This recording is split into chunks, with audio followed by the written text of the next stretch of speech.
electoral. ¿Por qué lo electoral? A pesar de, digamos, de que hay un cierto descrédito realmente en el tema electoral, pues obviamente al final de cuentas la lógica electoral es la que en determinado momento da origen al ciclo democrático. Y la perspectiva obviamente con la cual vamos a partir es, bueno, una buena parte de lo que habló Osvaldo y una buena parte de lo que habló Edmundo se fundamenta en el retorno periódico de líderes que defraudan a la ciudadanía, que en cierta forma, digamos, terminan siendo tan malos que en la época en la que gobiernan se dice o se piensa que es el peor gobierno de la historia. Por supuesto, esto permanece, esa visión del peor gobierno de la historia permanece hasta que llega el próximo gobernante. Entonces, ahorita el que ocupa la silla presidencial, que es Yamatei, es temporalmente el peor gobierno de la historia, pero antes fue Jimmy, antes fue Otto Pérez Molina, antes fue Colom y así sucesivamente hablando. Entonces, ahí tenemos un ciclo de retorno al autoritarismo democrático desde la permanente amenaza electoral. ¿Cuál va a ser el esquema de argumentación? Un poco lo que ya habló Edmundo, que el tema de los partidos políticos, el segundo, el tema relación dinero-política, el tercer problema es los diputados sin control ciudadano, el Congreso de la República se ha convertido en lo que yo llamaba el eje del mal. El cuarto problema es un tribunal que es para nada supremo, un tribunal supremo electoral que es para nada supremo, y desde el punto de vista, digamos, de la forma en que los ciudadanos votan, que es como una suerte de autorrestricción de los ciudadanos que paradójicamente lleva a estos ciclos antidemocráticos, el mito al menos malo y la Guatemala urbana versus la Guatemala rural. Estos serían los 6 puntos que voy a abordar en esta presentación. El primero, ya lo mencionó Edmundo, la democracia guatemalteca surge de un proyecto contrainsurgente. Creo que ahí obviamente ya hay un amplio consenso en torno a esto. El actual sistema democrático constitucional que habló Osvaldo se crea en el periodo 83-84 y obviamente ese apresuramiento, esas lógicas obviamente perversas que se instalaron en esa época son las que aún todavía siguen vigentes en una buena medida. Entonces esa negación del sistema de pesos y contrapesos pues se origina, digamos, de este periodo en el que se configura el actual marco constitucional de la República, pero también el actual marco de ley electoral y de partidos políticos que, a pesar de las reformas que han habido desde el 85 en adelante, pues obviamente sigue siendo más o menos el mismo sistema con el cual se inició. El primer problema es un multipartidismo extremo.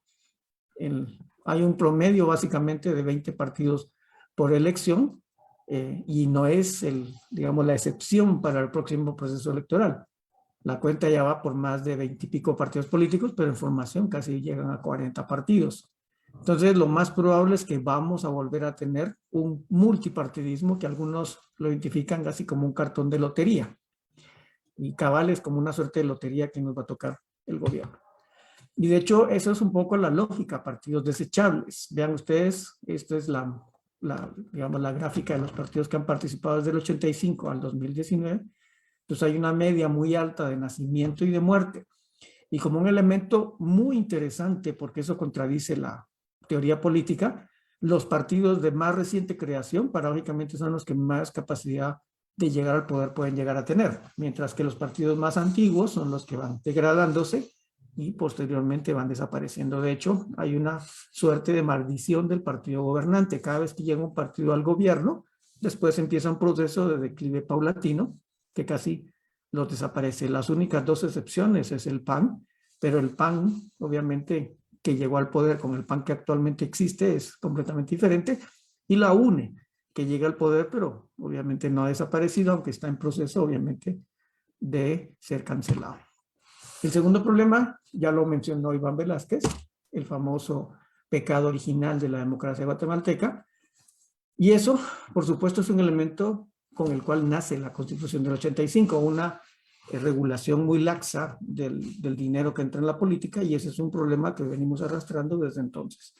La reforma electoral 2016 obviamente hizo correcciones, algunas correcciones, pero también generó algunos problemas muy graves, obviamente. Entonces el tema del dinero en la política sigue siendo un problema irresuelto en el sistema político. Básicamente también porque los partidos políticos nacen sin un financiamiento a la vida partidaria, solo hay un financiamiento postelectoral, y entonces buena parte del funcionamiento de los partidos políticos cae, paradójicamente, o recae en los financistas de campaña que después se convierten en los dueños de los partidos políticos.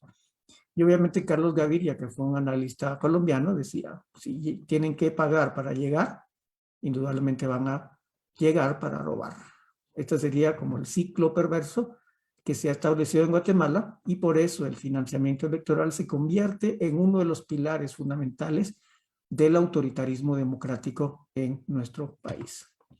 El tercer problema es, digamos, la falta de auditoría social que tiene el Congreso de la República, producto de que de la forma en que se eligen. La mayor parte de los ciudadanos no conocen y no están en contacto con sus ciudadanos, con sus representantes, y entonces los partidos políticos son realmente los que controlan casi por entero realmente el actuar de los diputados. Los diputados pueden pasar prácticamente 4 años en un anonimato completo, incluso se pueden reelegir, aún incluso contra la, digamos, la falta de consenso del ciudadano, obviamente por la forma en que, digamos, pueden articular sus redes clientelares en el ámbito territorial. Entonces, la forma en que se eligen a los diputados, básicamente en listas cerradas y anónimas, que obviamente que van por paquete, bueno, no anónimas, pero casi anónimas, porque prácticamente solo está el nombre, pues impide realmente una auditoría social más fuerte. Y el poder, el Congreso de la República es un poder que tiene, digamos, tiene un poder exacerbado. Realmente no es un presidencialismo, como lo mencionó Osvaldo, sino un semipresidencialismo. El Congreso de la República obviamente tiene un poder exacerbado, por ejemplo, en el tema de aprobar o improbar o modificar el presupuesto nacional, le pueden meter dinero, mano al dinero, y pueden obviamente tener capacidad de nombrar a funcionarios en puestos clave a través de las comisiones de postulación, y eso le da un inmenso poder al Congreso de la República.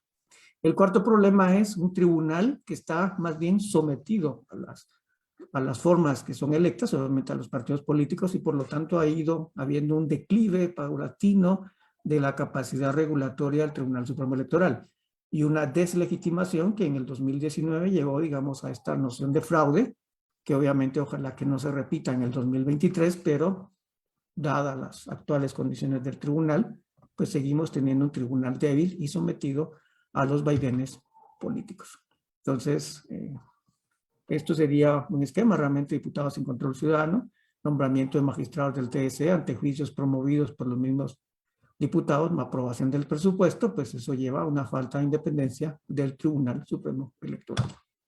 También la debilidad legal del TSE lleva, digamos, a esta incipiente generación de problemas, que es lo que algunos ya han llamado la judicialización de la política. El proceso electoral 2019 fue un proceso obviamente bastante atípico, en el sentido de que todavía 2 o 3 meses antes de las elecciones no se sabía cuáles eran los candidatos, porque había una serie de demandas y una serie de impugnaciones en los tribunales.